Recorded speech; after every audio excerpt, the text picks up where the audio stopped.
बिस्मिल्लाहिर्रहमानिर्रहीम अस्सलामुअलैकुम।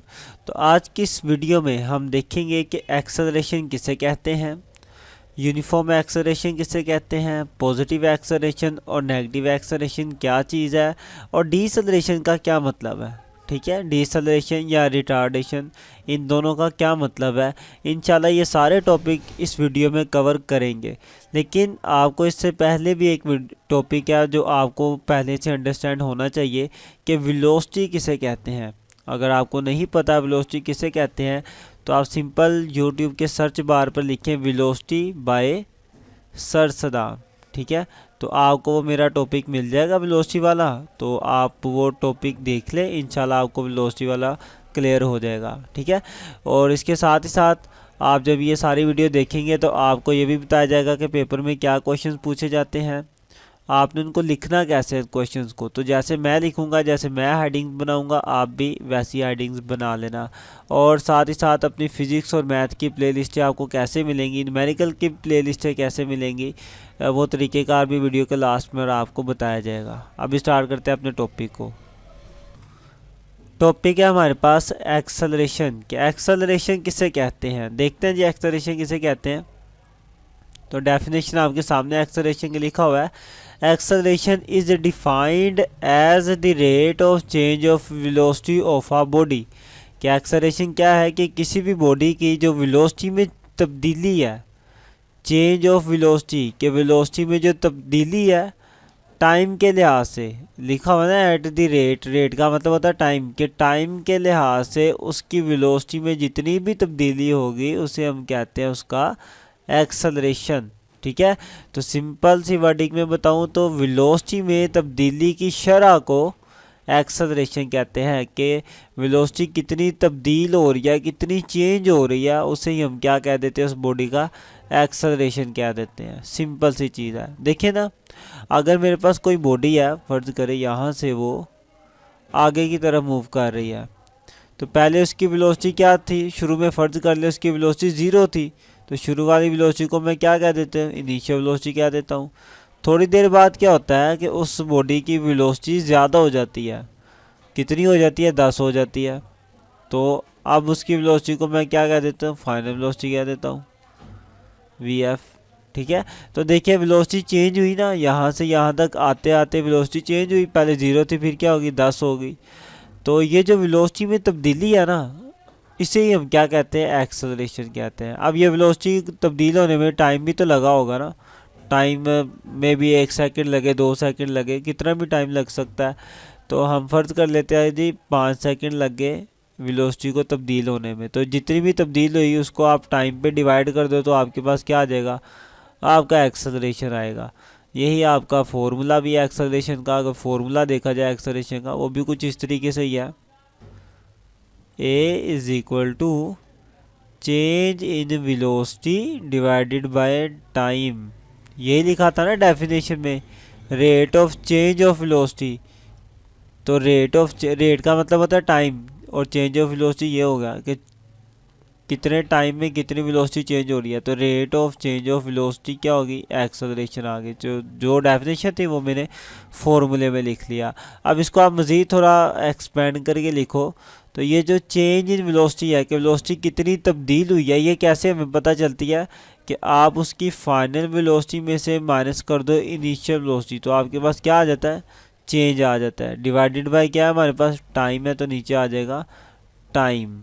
ओके, तो ये है हमारे पास वेलोसिटी बल्कि एक्सेलरेशन मालूम करने का फॉर्मूला।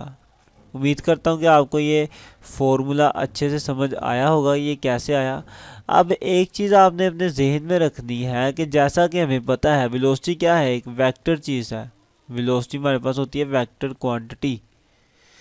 वेलोसिटी एक वेक्टर क्वांटिटी है, तो वेलोसिटी के ऊपर क्या आना चाहिए, एरो आना चाहिए। इधर भी मुझे एरो डालना चाहिए और यहाँ पर भी तीर का निशान डालना चाहिए। अब वेलोसिटी वेक्टर है तो इसलिए मेरा एक्सेलरेशन है वो भी क्या है, वेक्टर क्वांटिटी है एक। ठीक हो गया, तो ये मेरे पास पूरा एक फॉर्मूला लिख लिया मैंने कंप्लीट इसका। साथ ही साथ एक और आप हेडिंग दे दें यूनिट की, इसका यूनिट क्या होगा। ठीक है, इसका जो यूनिट है हमारे पास, इसका यूनिट है मीटर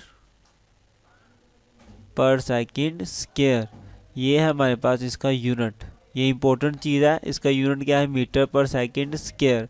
अच्छा, इसका यूनिट भी आप फॉर्मूले से बना सकते हो। कैसे, देखो ये है ना फॉर्मूला, ऊपर क्या है वेलोसिटी, वेलोसिटी का फॉर्मूला हमारे पास क्या होता है, बल्कि यूनिट, वेलोसिटी का यूनिट क्या होता है हमारे पास, मीटर पर सेकंड। ये था वेलोसिटी का unit, divided by time, time का यूनिट क्या होता है, सेकंड। अब ये सेकंड जब ऊपर जाएगा तो ऊपर वाले सेकंड के साथ मिल जाएगा और क्या बन जाएगा, मीटर पर सेकंड स्क्वायर। और आप देखिए यही इसका क्या है, यूनिट है एक्सेलरेशन का। ओके, तो नेक्स्ट हम देख लेते हैं क्वांटिटी कि ये किस किस्म की क्वांटिटी है। ये जो हमारे पास है, ये हमारे पास एक वेक्टर क्वांटिटी है। ठीक है, ये क्या है, एक वेक्टर क्वांटिटी है, वेक्टर क्वांटिटी है।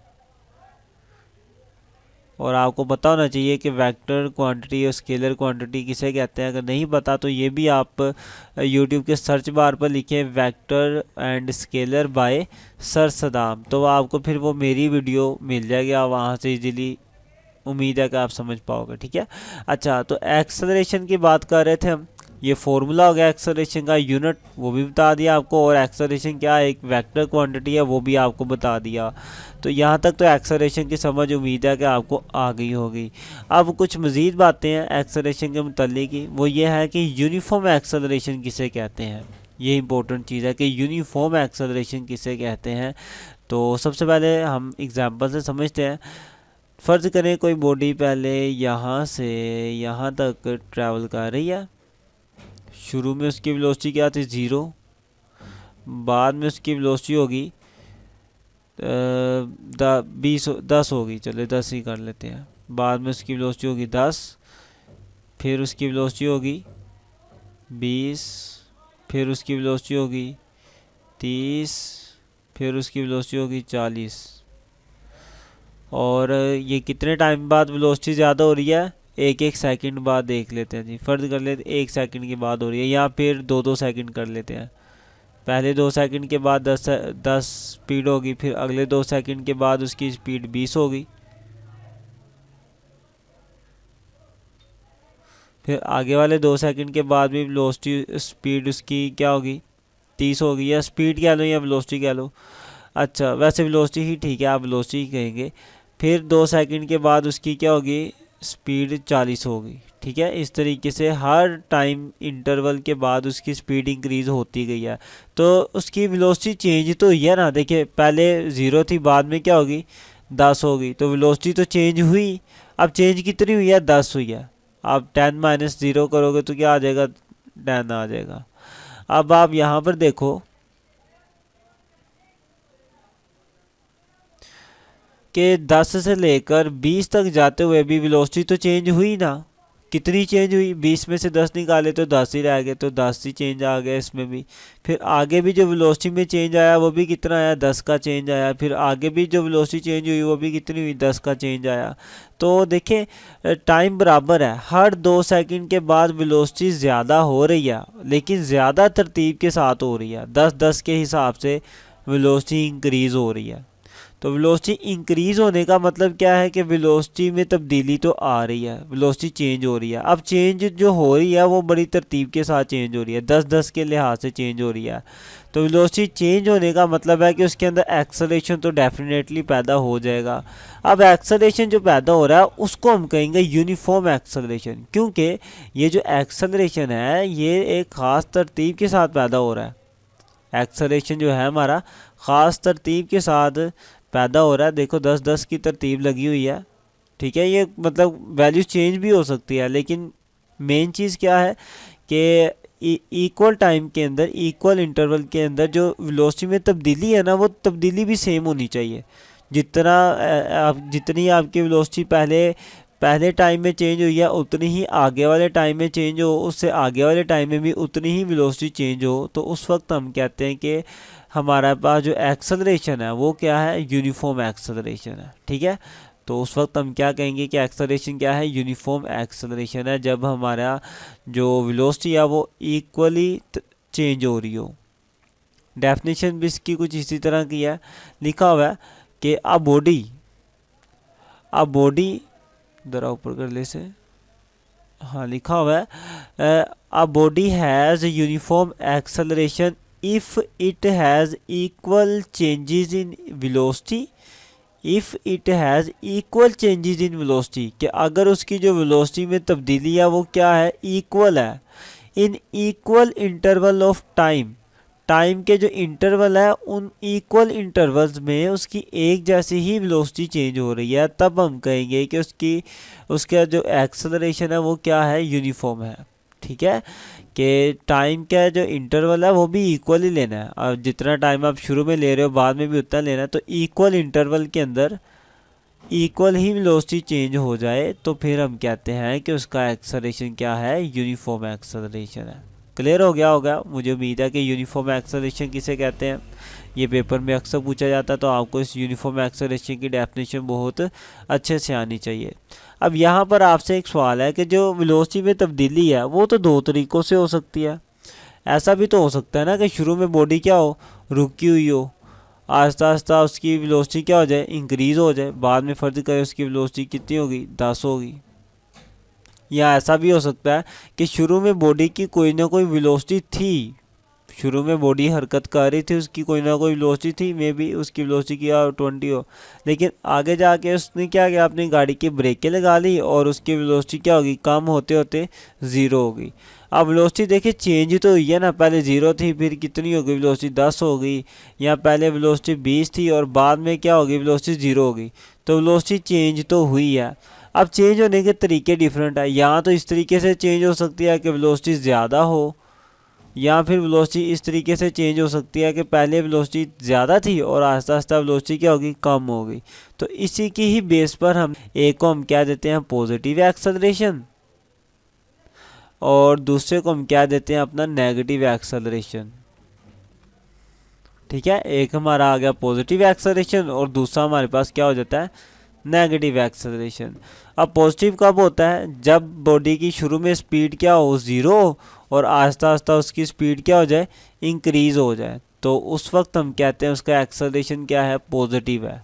यही इसकी डेफिनेशन भी है कि वेलोसिटी इंक्रीजेज विद टाइम, कि acceleration of a body is positive, किसी भी जिस्म का एक्सेलरेशन पॉजिटिव होगा if its velocity increases with time, कि अगर टाइम के लिहाज से उसकी वेलोसिटी क्या हो, इंक्रीज़ हो जाए, तो उस वक्त उसका एक्सेलरेशन क्या होता है, पॉजिटिव होता है। इसके अंदर 2-3 इंपॉर्टेंट बातें वो आपने ध्यान में रखनी है कि the direction of this acceleration is the same in which the body is moving, कि जिस डायरेक्शन में बॉडी मूव कर रही होगी उसी डायरेक्शन में क्या हो गई, एक्सेलरेशन की डायरेक्शन होगी। ठीक है, मतलब कि अगर बॉडी आगे की तरफ जा रही है तो एक्सेलरेशन की डायरेक्शन भी क्या होगी, आगे की तरफ होगी, जिस डायरेक्शन में बॉडी जा रही होगी उसी डायरेक्शन में क्या होगा, एक्सेलरेशन होगा। ये बात वो कह रहा है, कब, जब पॉजिटिव एक्सेलरेशन होगा। The direction of this acceleration is the same in which the body is moving, कि इस एक्सेलरेशन की डायरेक्शन वही होती है जिस डायरेक्शन में कोई जिस्म हरकत कर रहा होता है।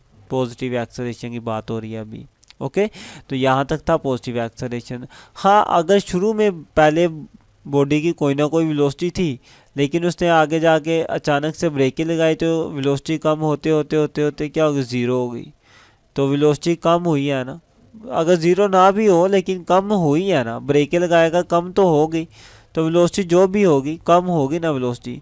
तो जो वेलोसिटी में तब्दीली आ रही है वो कुछ इस तरीके से आ रही है कि वेलोसिटी पहले ज़्यादा थी बाद में कम हुई, तो इस तरीके का जो तब्दीली होती है ना उसे हम कहते हैं नेगेटिव एक्सेलरेशन। ठीक है, तो एक्सेलरेशन तो पैदा होगा क्योंकि वेलोसिटी चेंज हो गई।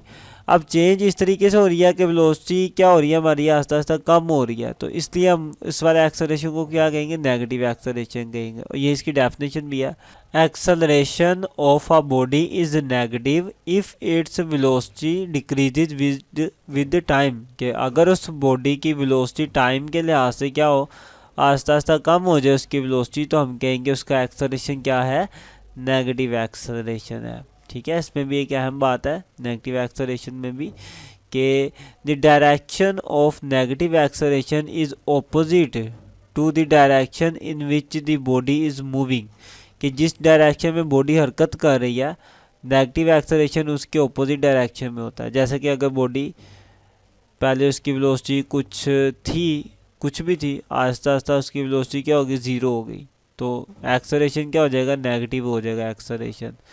अब बॉडी आगे की तरफ मूव कर रही है, लेकिन इस एक्सेलरेशन की डायरेक्शन क्या होगी, ऑपोजिट डायरेक्शन में ये एक्सेलरेशन होगा। ये वो बात कर रहा है कि जब नेगेटिव एक्सेलरेशन होता है तो एक्सेलरेशन की डायरेक्शन क्या हो जाती है, उल्ट हो जाती है बॉडी की डायरेक्शन के। बॉडी अगर आगे जा रही है तो एक्सेलरेशन क्या होगा, पीछे की तरफ होगा। ये वो बात है, ये आपने अच्छे से याद रखनी है। अच्छा जी, तो जो नेगेटिव एक्सेलरेशन है उसका एक और नाम भी है, डीसेलरेशन या रिटार्डेशन। ठीक है, नेगेटिव एक्सेलरेशन को ही हम कहते हैं डीसेलरेशन या फिर रिटार्डेशन। ये दोनों किसके नाम है, नेगेटिव एक्सेलरेशन के हैं। तो यहाँ तक हमारा एक्सेलरेशन वाला सारा टॉपिक कवर होता है कि एक्सेलरेशन क्या चीज़ है, ये भी पढ़ लिया हमने। और फिर यूनिफॉर्म एक्सेलरेशन क्या है, फिर पॉजिटिव और नेगेटिव एक्सेलरेशन में क्या फ़र्क है, ये भी पढ़ लिया। ये पेपर में बहुत दफ़ा आया हुआ है कि पॉजिटिव एक्सेलरेशन किसे कहते हैं, नेगेटिव किसे कहते हैं। एमसीक्यूज भी आता है कि एक बॉडी है, उसकी वेलोसिटी क्या हो रही है, आस्ता आस्ता इंक्रीज़ हो रही है, तो उसके अंदर एक्सेलरेशन कौन सा होगा, पॉजिटिव या नेगेटिव, पॉजिटिव होगा क्योंकि वेलोसिटी इंक्रीज़ हो रही है। इसी तरह अगर डिक्रीज़ होगी वेलोसिटी तो नेगेटिव एक्सेलरेशन होगा। यूनिफॉर्म एक्सेलरेशन की डेफिनेशन अक्सर पेपर में पूछी जाती है, और डीसेलरेशन और रिटार्डेशन के बारे में भी पूछा जाता है। तो अगर आपसे पूछा जाए कि डीसेलरेशन क्या है, तब भी आपने ये नेगेटिव एक्सेलरेशन वाली डेफिनेशन लिख देनी है। अगर आपसे ये रिटार्डेशन का नाम लेके पूछा जाए कि रिटार्डेशन किसे कहते हैं, तब भी आपने ये नेगेटिव एक्सेलरेशन वाली डेफिनेशन लिख देनी है, और डेफिनेशन के साथ ये एक एक्स्ट्रा पॉइंट भी लिख के आइएगा। तो यहाँ तक हमारा एक्सेलरेशन कंप्लीट होता है। अगर आपके माइंड में कुछ क्वेश्चन हो, कहीं पे कोई इशू हो, तो आप मुझे कमेंट करके बताएं। मैं इंशाल्लाह आपके कमेंट पढ़ूंगा भी और उनके रिप्लाई भी करूंगा। बाकी फिज़िक्स की, मैथ की, न्यूमेरिकल्स की प्लेलिस्ट कैसे हासिल करनी है वो आप इस वीडियो में देख लें। और अपने सब्जेक्ट की प्लेलिस्ट हासिल करने के लिए सबसे पहले अगर सब्सक्राइब नहीं किया तो वो कर दें, साथ ही बेल आइकन को भी दबा दें और ये प्लेलिस्ट वाले ऑप्शन पे आएँ। इस पर क्लिक करेंगे तो थोड़ा सा स्लाइड करें। सबसे पहले आपको न्यूमेरिकल की प्लेलिस्टें मिलेंगी, उसके बाद 9th मैथ की सारी प्लेलिस्टें इंशाल्लाह इधर आएंगी, फिर 10th मैथ की सारी प्लेलिस्टें, 11th की और 12th मैथ की भी सारी प्लेलिस्टें इंशाल्लाह यहाँ आएंगी। उसके नीचे फिज़िक्स की प्लेलिस्ट है, पहले 9th क्लास की और उसके बाद 10th क्लास की फिज़िक्स की प्लेलिस्टें होंगी। उम्मीद करता हूँ समझ आया होगा, और अगर वीडियो अच्छी लगे तो आपने वीडियो को शेयर लाजमी करना है दूसरों के साथ, मुझे कमेंट में बताना भी है, चैनल को सब्सक्राइब भी करना है। मिलते हैं इंशाल्लाह नेक्स्ट वीडियो में, तब तक के लिए अल्लाह हाफिज़।